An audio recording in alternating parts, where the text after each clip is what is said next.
So I hear you have a superpower, and that superpower is called ADHD.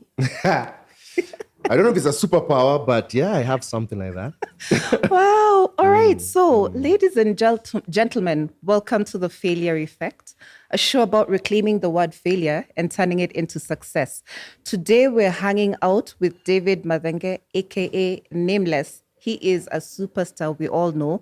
And he's about to tell us about how he found out that he had ADHD and how this has become his superpower. So, when did you find this out? So, attention deficit hyperactive disorder. Yeah, ADHD. I used to see it. I used to hear about it long time. I have a nephew who also struggled with it for some time. But I never really investigated what it's about and stuff like that. So about like 2 years ago, like 2 years ago, I was really struggling mentally with my focus, with my motivation in my career, my life, because my career is really based on, creating your mind, being in the right space. So I'm like, why am I not feeling the way I should be feeling? And I was just like, there's something off. Is this depression? Is it? So I remember once me and my daughter, because she was telling me about ADHD, and she's like, Dad, I might have ADHD. I'm not sure. So I'm like, you know what? Let's research on YouTube. Nowadays, school of YouTube, my dear. Indeed. Yeah, we are in YouTube. Yeah. We are part of it. Right now. We're contributing to the school of YouTube. So, so I started researching on ADHD and I would hear the different symptoms, and I'm like, that's so me. Wow. My wife came from upstairs like, that's you, bro. So I was like, I need to go see a psychologist and a psychiatrist. So I went there and did a bit of evaluations, and they told me, okay, you seem to be in the spectrum. And now they explained to me so much about ADHD, and I was like, oh, that explained all my life. It really explained where I would feel my struggles, where I would struggle with sometimes attention, I would struggle with sometimes focus and sometimes ultra focus. So the more I learned about it, the more it kind of explained to me my ups and downs in life, my strengths. I think that's what you were mentioning in terms of superpowers. Yes. Which is really good because people nowadays are good in showing their positives and negatives to everything. So if you look at it on the positive side, then you can use it better. Now you know how to take advantage of some of the strengths and weaknesses. Yeah.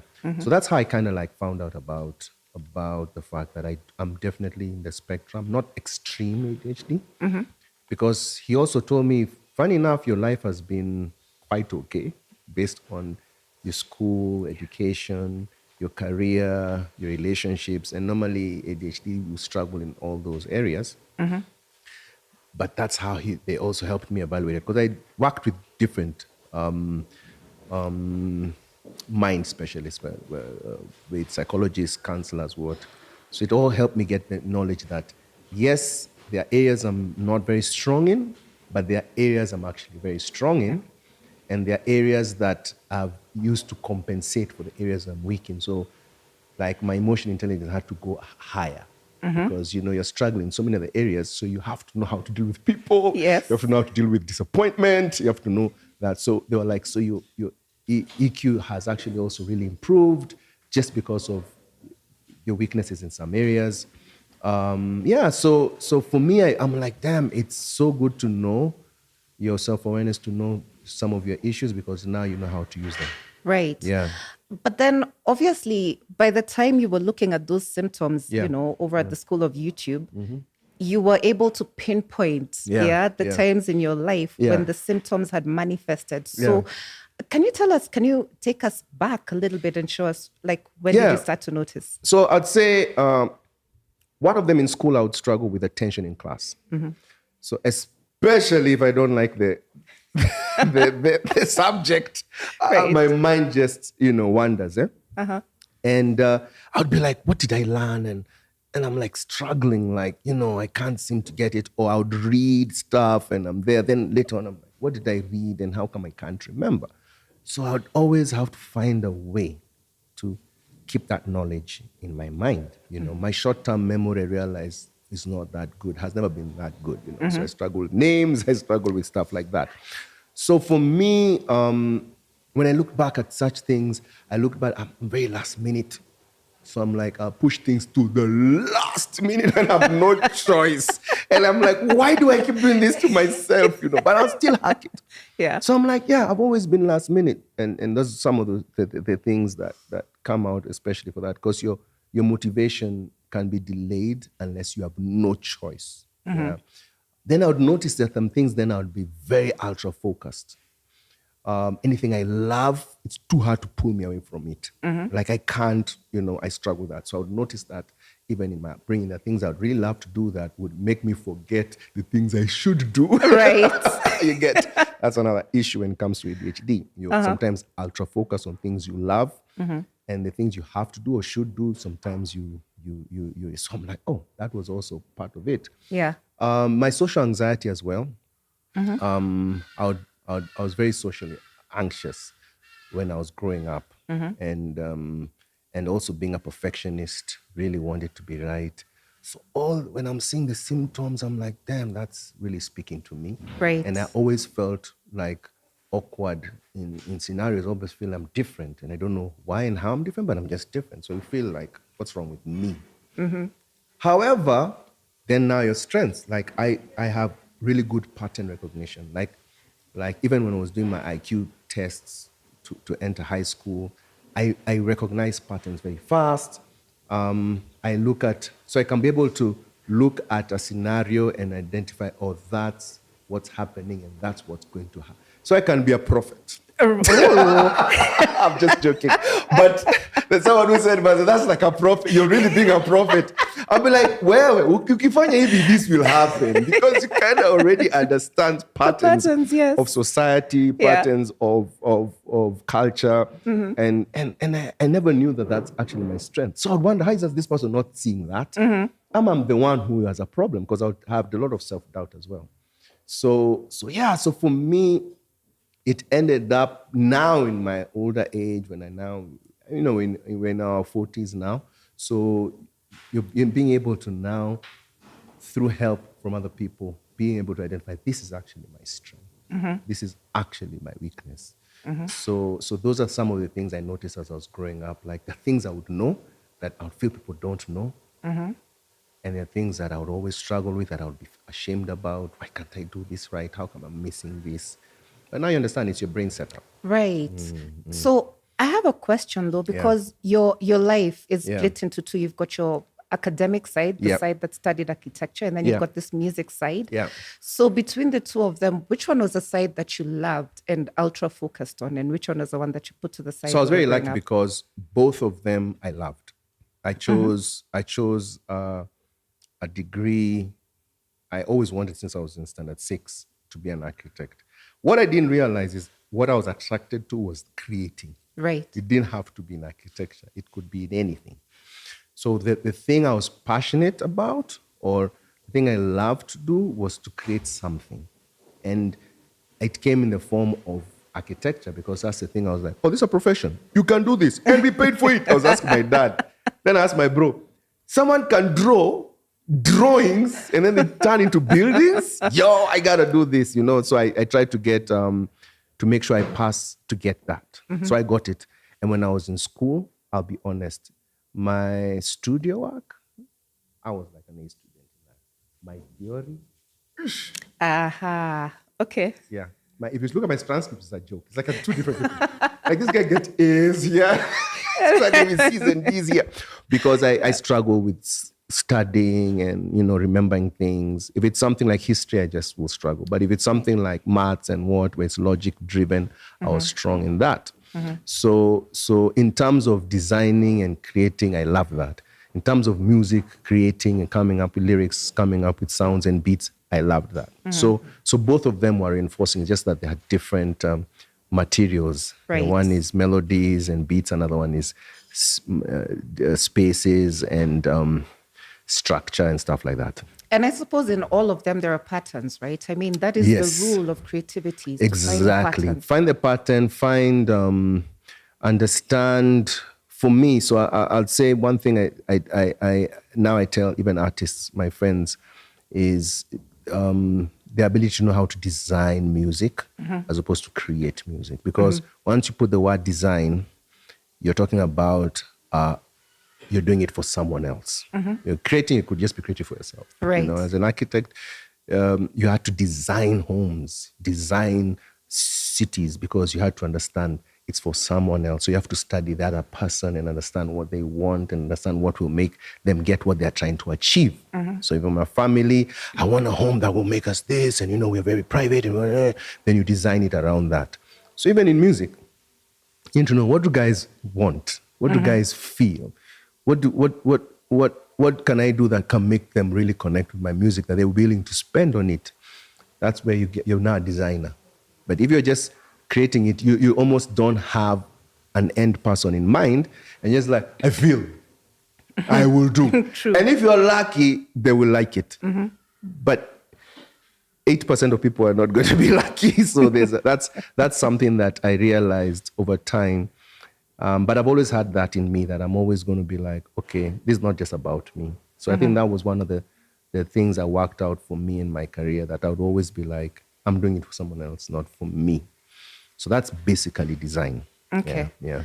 Now, you said something very interesting that, I mean, look at you, Nameless. You're social, you're out there, you're on stage performing for thousands. Yeah. And you have social anxiety. How do these two things exist I know, in right? one body? I honestly sometimes look back and be like, wow, I can't believe I'm the same person. I've met my primary school teachers. Some of them are like, we still use you as an example in school, where we're like, this guy was the shyest guy. We can't even imagine the same guy on stage. And I've adopted a whole different personality, right? And that one was because I liked creating and writing music and designing music, as I say now. But I was like, I don't want to perform it. Okay? I don't want to have to go in front and perform it. But when I got into music, I got into it by just chance. Someone told me, you can rap for me a verse here. I liked the feeling. I was like, I enjoyed writing the music, recording it, and people liking it on radio. Then I'm like, but now to earn from it, you have to get on stage. Okay, wait, I have a question. Yeah. Though. So you're in high school. First of all, what high schools are we talking about? Oh, so I was in Strath, meaning into a Strath. Strath, yeah, Strath, yeah. That is not a musical Strath, school. yeah, I know. Like, we didn't have a drama club. Like, what is that? How is that going to make you earn in life? Like science, physics, chemistry. That was our thing. But, at the basketball court, guys are rapping because Snoop Dogg had just come at that time, and Dr. Dre. So, one guy is rapping here, another guy is giving another guy a tape. Those days it was tapes, eh? Hey, have you got the latest Chronic album and the Doggy Style album? Yeah. So of course guys would be there just rapping. Yeah. Hey, this guy can rap. Hey, this guy can rap, and stuff like that. But I knew that's not something I'm going to do for life, because there was no one I could look at, unfortunately, in Kenya that time, that should be like, I want to be like that guy. Even Kina Hasson hadn't come out by the time we were in high school. So it was more like, it's nice, it's a hobby, but it's not a serious career. Yeah. So you focus on getting architecture and we move on. So for sure, that side of that bone was never developed to perform, or it wasn't developed in high school. That's for sure. At home, I would do fun things. I'll try to write ideas, scripts, write even some raps, but it wasn't nurtured as much. Right. And I was okay with it, because I was like, it's not a serious thing at that point. It was in campus I met a friend of mine called Neto in first year.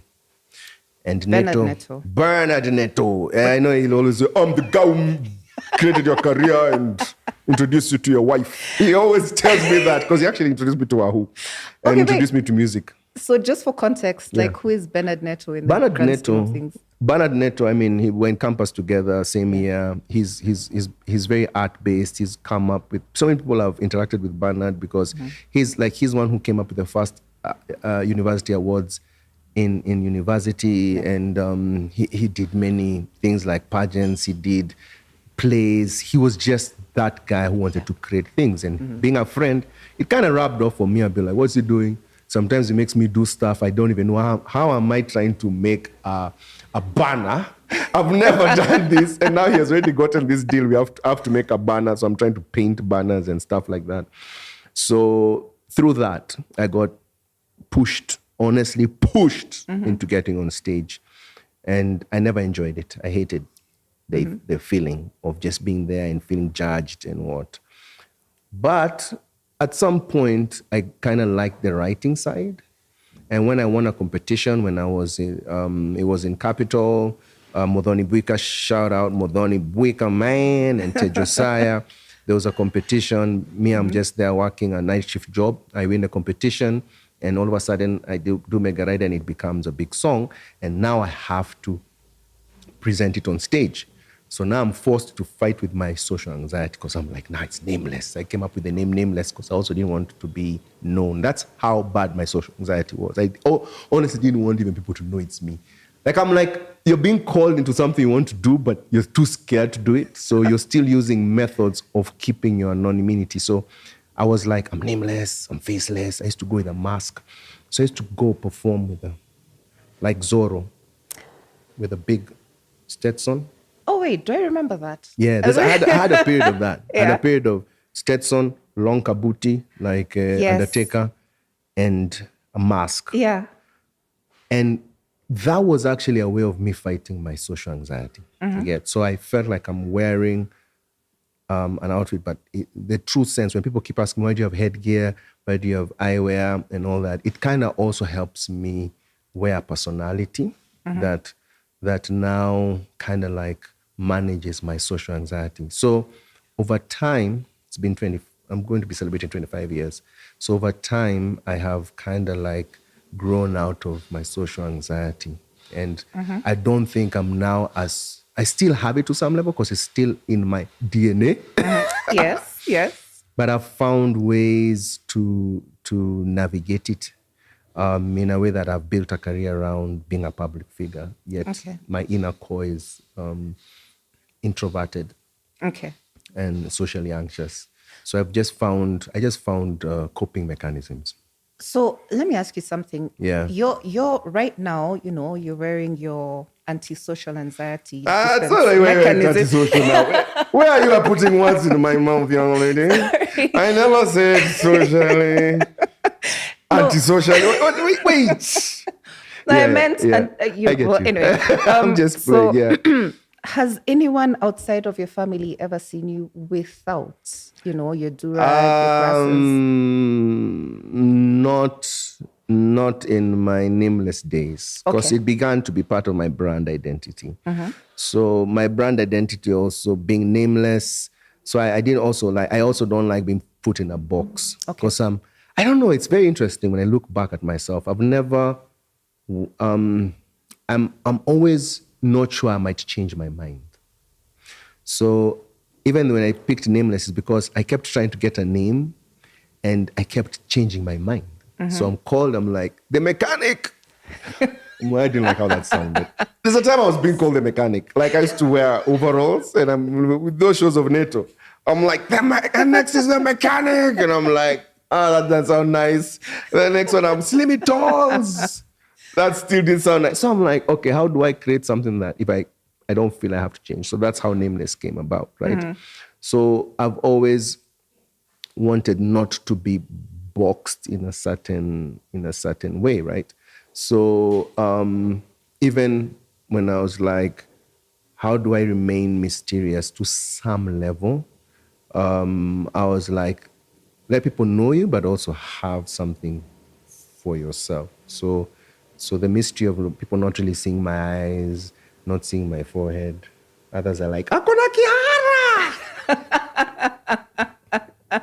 the theories. I'm sure there are. Sijui macho yake ni sijui macho Congo. Sijui what they call it. And I'm like, guys. See, we do this. How about to just show them who you really are? So you take them off right now. Yani, you've just decided.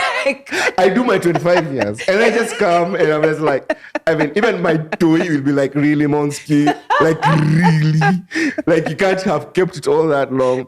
I mean, I feel like it would have to be a major stage in my life for me to do that. And I'm not there yet, where I'd be like, I'm revealing something to enter a different stage in my life. But now I have to be true to the brand, Nameless. So Nameless, it's also that it's, headgear and eyewear in terms of the physical brand. So let's just keep it like that for now. Okay. Sawa. Yeah. Now then, back to that night that you first met your wife. Yeah. And she's also a very, very famous musician, Yeah. Wahu. Yeah. We're all familiar with her. Yeah. But then I get the feeling social anxiety manifested around that scenario as well. Yes. I mean, I met her on the first time I was being forced to get on stage by NATO, and she was also there with some other artists, I think Peter Dera. And she was just, she was actually herself. It was one of her first shows alone as Wahu. But she had more experience than me. Yeah. She had been performing probably a year before that. For me, it was my first time. So I came out of the stage and I was so embarrassed and I hated every minute and I was feeling so bad and I was like, I want to sink in there, And then she tapped me and told me, that was really nice. And I'm like, really? You're just trying to make me feel better, And no, she's like, no, and she kind of like was giving me some encouragement. And I looked at her again like, no, by the way, when I'm so poor, and then we just started talking from there. And it started when we look back, when we sit down and look back and be like, we kind of like became very, even on the day one, she says what I was just being myself. I wasn't trying to be smooth. And she was also just being herself. And we kind of like became pretty close very easily. Yeah. And I felt very at ease with her, as much as I was looking at her and thinking, she's out of my league. Yeah, she was already very confident on stage. Ni mrembo manze na mimi niko hapo manze nimehoreka. Campus student mwingine hapo manze, I was just finishing first year, so I was like, horeka kijana with some dry sandals and all that. So I was in my head, I'm like, she's out of your league, just have fun. But slowly by slowly, we're like, yo, I kind of like you and, kind of like me. And then I was like, you know what, let me try my luck. And nikaleta my lines. Nikaanza kutumia my lines. Usione hizi my lines zimetoka sijui wapi. They always sided me. I was like, I use lines and humor. I always tell guys, if you don't have money, have humor at least. Thank you. Chekesha your mama at least so that she forgets your global. Tips for the men out there, So that kind of helped. And and without us knowing, we started a life partnership because we shared a lot in terms of our hobbies and stuff like that. And it's, we helped each other, we pushed each other musically. And in school, she always reminds me that my degree, she owns half of my degree. Yeah, just because she helped me on 1 or 2 prenups, she now owns half my degree, really? So that's how it was. We kind of like really support each other throughout our different, at the time, she was into Miss Universe. She used to do pageants. So you can imagine, she's winning some pageants and me, I'm as insecure as they come. I'm like, oh my God, I'm losing this girl. I was the beginning, the first 2 years or 3 years, I was pretty insecure in the relationship. Yeah. I mean, we can't, it doesn't seem like it was. Initially it was because, you connected with this person. It's really awesome. It's really nice. But she's winning competitions and traveling the world. Right. And you're just this second-year student who has nothing to his name, And you're seeing guys throwing their darts in front of you. In fact, some of them are doing it just to stress your life. Yeah, straight up. So I had my moods. She even used to call me Moody Monsky. Moody Monsky, because I would fear that I'm going to lose her. So I always know that I look back, I had moments of high level insecurity. Right. But somehow managed to manage through it, but with the fear that you might lose her. Yet you might lose something good. And then become nameless. Yes. So hata mimi nikapata attention. Nikaanza kusema, okay, even mimi niko na kitu sasa. Mungu akanionekania. So that also boosted my self-confidence. Right. So that helped. Honestly, it helped, because I feel like if I didn't have that, I would be, insecurity really begins to bog down relationships. Yeah, when you're insecure about yourself, you don't know how you're contributing to the problem. Yeah. Yeah, because you're just like, no. I would support her. There's no time I didn't support or want something negative. So I was always there with her in her competitions, beauty pageants, always trying to do things for her to win, and then you're left there alone. Yeah. So, but it helped that I also got my own break. Yeah. Okay. And now you've been married how many years? So we are doing 18 years this year. Oh my gosh. Yeah, we are our marriage is an adult. That is yes, our marriage is an amazing. adult, and we're doing 25 years basically Together. since we knew each other, Okay. because we did before even musically we got in fully. We'd already done like 1 year or 2 years together. Yeah, so Right. so we're just talking about the other day, and we're like, wow, we've been together 25 years. We've gone through a lot together. That's a lifetime. That's a lifetime, fam. That's a lifetime. That's by the time we're where we are right now, it's like, when we say life partners, we are partners. Yeah, we're partners in all sense of the word. Yeah. And how many children now? Now we're on the third children. Third children. Third children. I hear you have a shout Third and out. last. Eh? You have a shout out today for someone whose clothes you're wearing. Yes. I was just like, when I entered here, you're like, okay, what are you wearing? I'm wearing my daughter's college jacket. But I bought it. Okay. Yes, Wow. thank you. So when I was on tour, I bought this jacket, and she saw it. And she said, that's mine. I'm like, okay, that's yours. And that time she just wears my stuff also. She'll just see my jacket, my hoodie, she'll wear it. So today I wore it, and she looked at me like, you're wearing my jacket? I'm like, yeah. It's your birthday. Happy birthday. Yeah, so she's turning 17. Yeah, happy birthday to Miso. I keep saying to Miso taught me purpose in a different way. Yeah, because when I became a father, I was like, wow, now someone else really depends on me. And it really made me understand what purpose is at that age, and we just gotten married, where you're not doing stuff just for you, you're doing it for someone else. True. So she gave me a big introduction to seeing life in a bigger way. So she's definitely been a big part of my growth, because she's a lot like me. So I look at some things I've not even taught her, and she already does, and I'm like, so some things you're just born with, So I've always had that thing where I see both sides of every situation.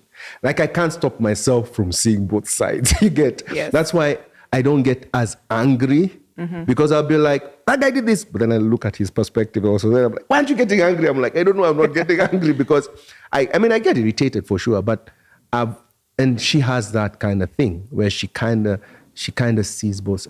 But before, it used to come out like I'm being on the fence. And I'm like, I'm not being on the fence. It's just that I can see, I'm trying to see that other perspective. Yeah. And not only my perspective. So there's some personalities I think people just are just born with. And then also she can be pretty rational. I think I'm more of a rational thinker. Then I rationalize a lot. Like, before I get too angry about something, I'll rationalize and say, okay, and move on. Yeah. So she's also helped me understand myself better. Yeah. This is excellent. Yeah, Excellent. So we're going to take a short break. When we come back, we shall discuss a little bit more about Wahu and Nameless. Stay tuned.